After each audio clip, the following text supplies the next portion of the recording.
안녕하세요. 저는 올해 63살의 나이가 되는 남자입니다.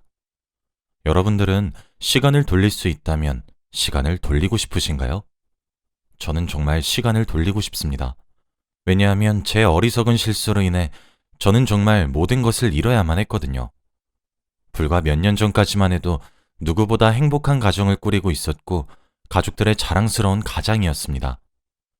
아내는 현명한 사람이라 내조를 굉장히 잘했고 자식들도 아들과 딸이 하나씩 있었는데 가장 존경하는 인물이 누구냐 물으면 둘 다 아빠라고 대답을 해주곤 했었죠. 그러나 한순간의 실수와 잘못된 선택으로 인해 저는 철저하게 혼자가 되어야만 했습니다. 그래서 저는 지금 매일 그날을 떠올리며 후회를 하며 살아가고 있어요.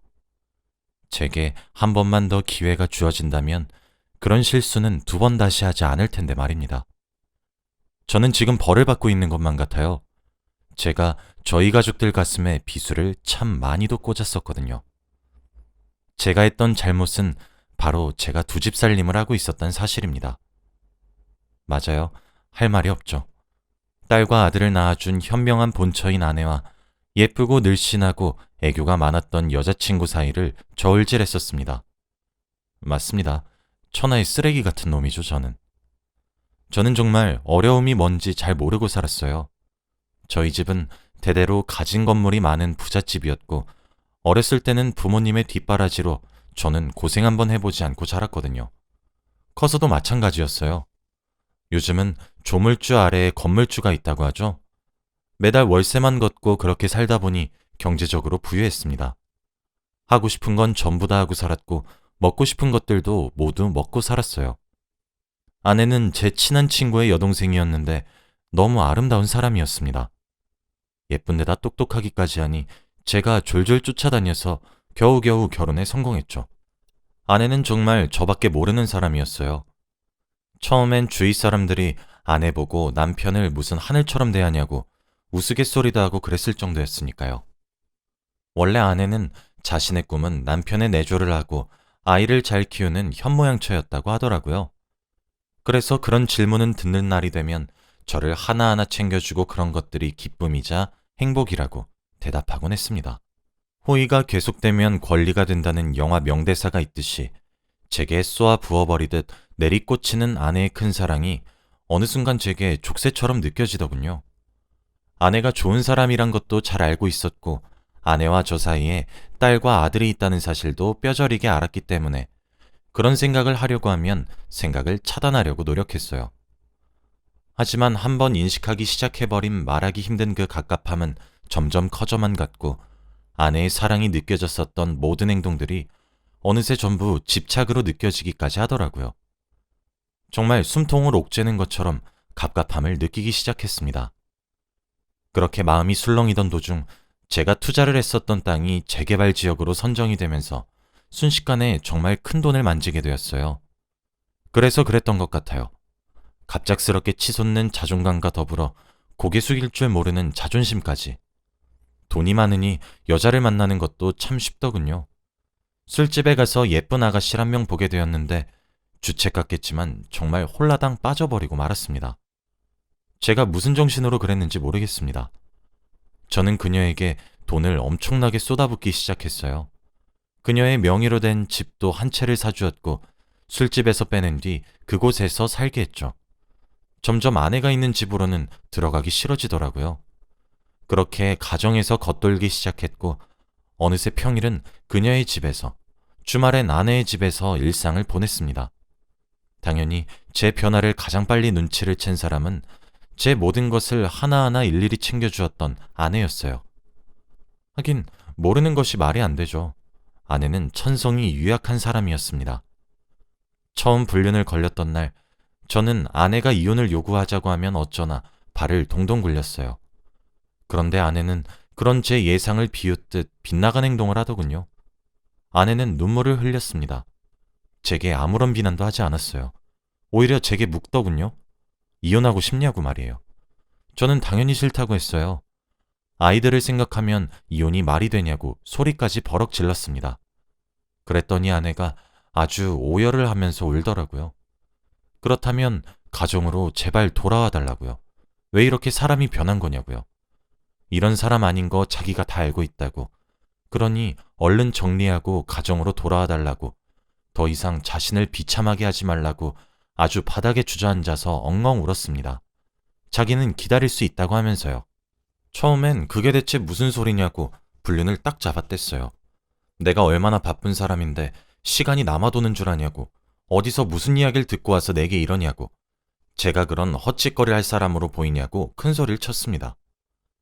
아내는 그저 눈물만 뚝뚝 흘리더니 제게 돌아올 때까지 기다려줄 테니 천천히 그녀와 정리를 하라고 하더라고요. 그런 말을 내뱉는 아내의 눈을 똑바로 쳐다보지 못했습니다. 지금 생각해보면 답은 아내가 정해놨을 거예요. 제가 가정에서 돌아올 테니 조금만 시간을 달라고. 이 정도라도 말을 했다면 아마 지금 상황은 많이 달라졌을 겁니다. 하지만 저는 아내에게 미안하다고 한마디도 제대로 하지 않았어요.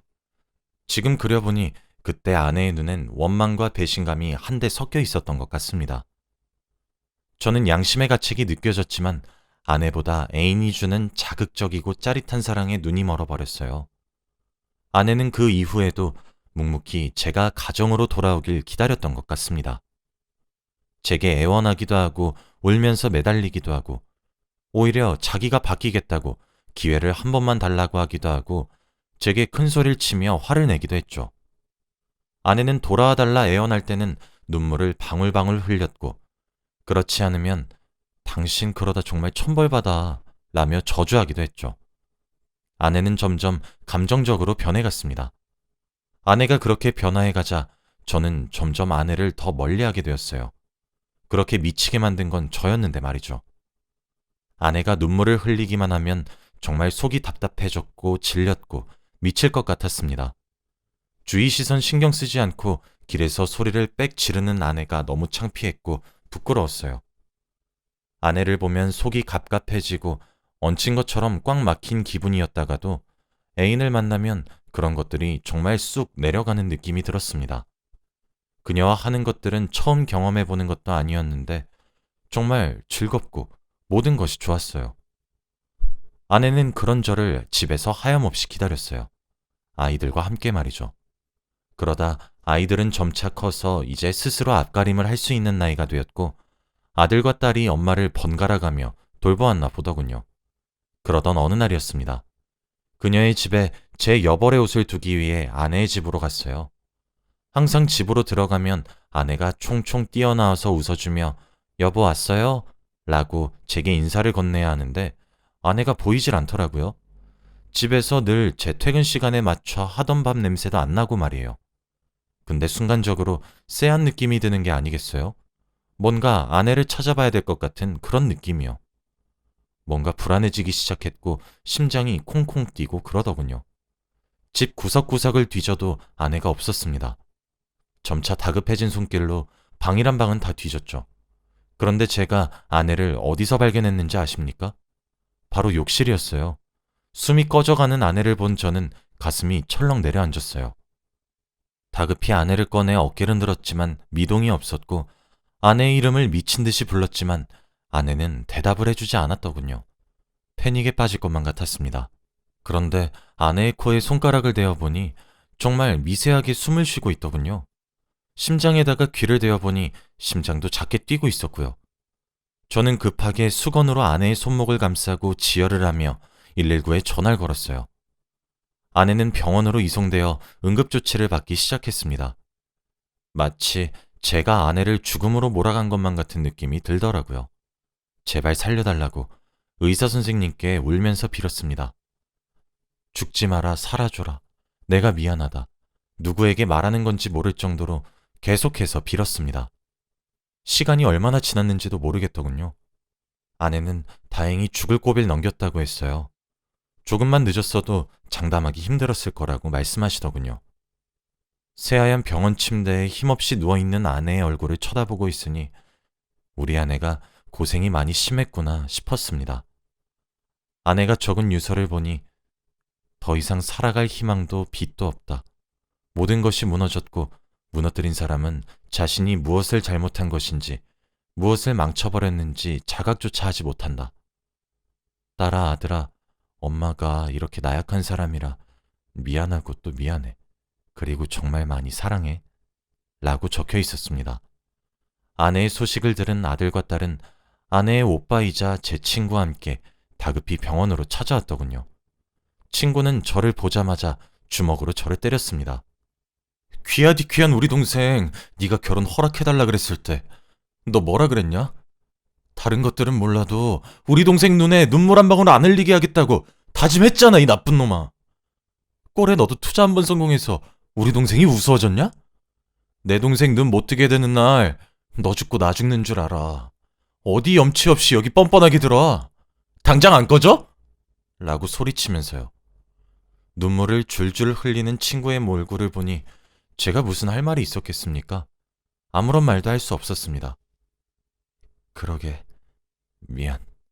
이라는 한마디만 작게 내뱉고 병실을 떠났어요. 아들과 딸이 저를 뒤쫓아와서 붙잡더군요. 그러고는 제게 말을 했습니다. 아빠 때문이야. 이게 전부 다 아빠 때문이야. 이럴 거면 엄마랑 이혼해, 제발. 대체 왜 엄마를 못 괴롭혀서 안달이야?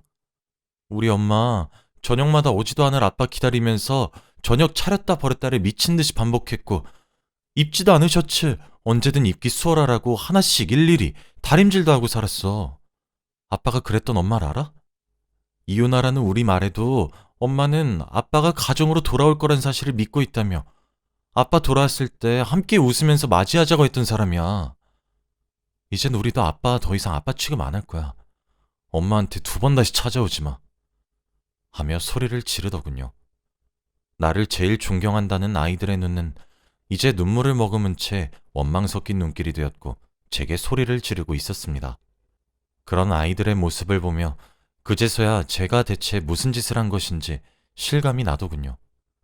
근데 정말 무슨 정신이었던 것인지 그때라도 가정으로 돌아가기 위해 노력을 했어야 했던 건데, 염치 없이 저는 가족들에게 버림을 받았다는 현실을 받아들이는 것을 너무 힘들었고 오히려 원망했습니다.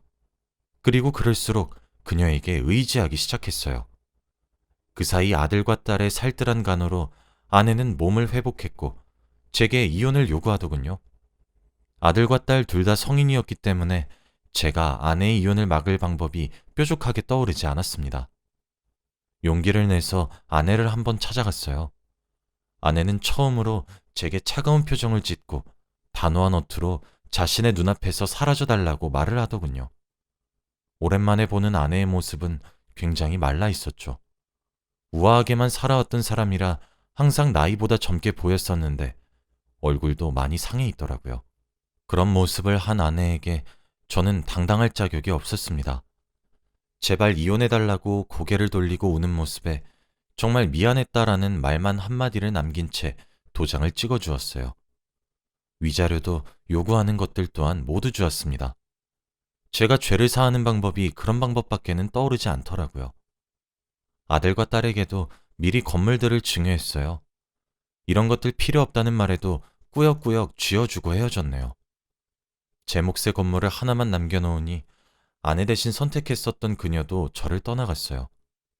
후회는 아무리 빨리 해도 늦는다더니 저는 그제서야 뼈저리게 후회가 되더라고요.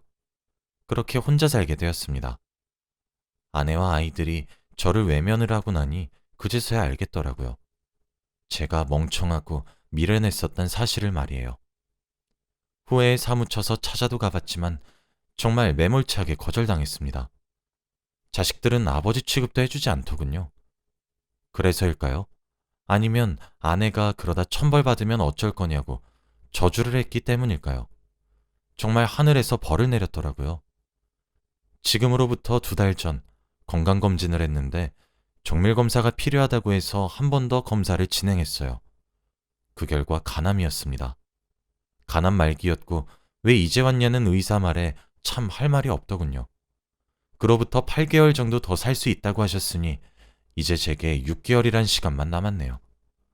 의사에게 시한부 판정을 받고 나서 가장 먼저 하고 싶었던 일이 뭐였는지 아십니까? 바로 제 아내에게 용서를 구하는 일이었어요. 아내에게 연락해서 만남을 구걸했습니다. 착한 아내는 저를 만나기 위해 나와주더군요. 누군가는 제게 치졸하다 욕할지도 모르고 동정심을 이용했다고 비난해도 할 말이 없지만 저는 아내에게 가난 말기고 시한부라고 솔직하게 말을 하고 용서해달라고 빌었어요. 시한부 판정 받자마자 가장 먼저 들었던 생각은 당신에게 용서를 구하는 일이었어. 내가 너무 어리석었고 당신에게 아픈 기억만 남겨주고 지우지 못할 흉터를 안겨줘서 정말 미안해. 제발 용서해줘. 정말 내가 잘못했어. 라고 말하며 정말 끄끄 울었습니다. 아내는 놀란 듯 말을 잇지 못하더군요. 그런데 아내는 그런 제가 밉지도 않은지 남은 기간 동안 같이 살자고 해주었습니다. 내가 밉지도 않냐는 질문에 아내는 미워요. 그런데 저는 곧 세상을 등진다는 사람을 외면할 정도로 모질지 않다는 거 당신도 잘 알잖아요. 그러니 제게 가난 말기에 걸렸다고 동정심을 유발하는 거 아니에요? 그러니 당신 장단에 맞춰줄게요. 속아 넘어주겠다 이 말이니까 집으로 돌아와요. 하더라고요. 역시 제 속을 들여다보는 듯한 아내의 말에 놀랐습니다. 그렇게 지금 2달째 아내의 보살핌을 받으며 마지막 생애를 보내고 있어요. 한 번씩 밤새도록 헛구역질이 올라오기도 하고 통증이 심해 진통제 없이 단 한 시간도 마음 편히 잘 순 없지만 곧 고통에서 해방될 거란 생각에 마음이 편해집니다. 아이들도 처음엔 저를 미친 듯이 거부하더군요.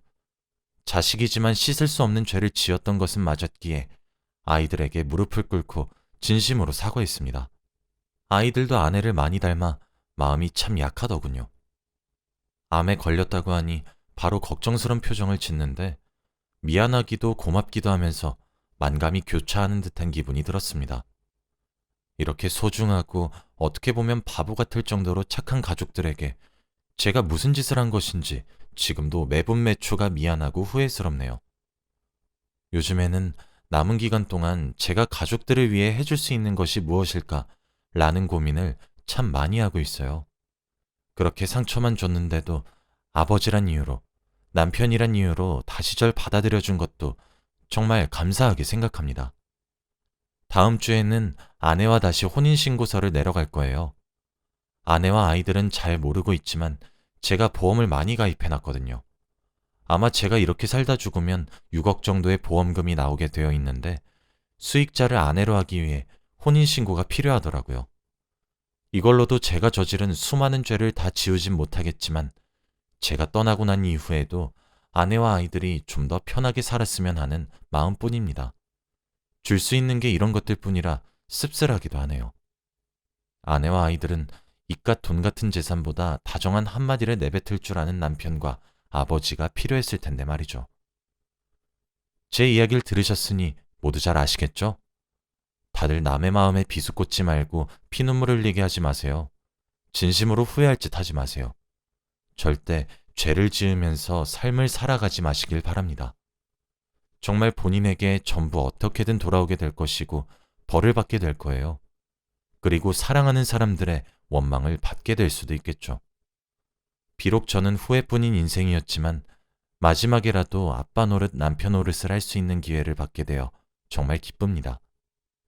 여러분의 가정은 평안하신가요? 만일 그런 생각이 들지 않는다면 작은 것부터 고쳐나가 보시길 권해드리겠습니다. 본인의 생각보다 좋은 남편이 되는 법과 좋은 아버지가 되는 법은 쉬울지도 모르거든요. 제 긴 이야기를 들어주셔서 감사합니다. 다들 후회 없는 인생 사시길 바라며 글을 마칠게요. 감사합니다.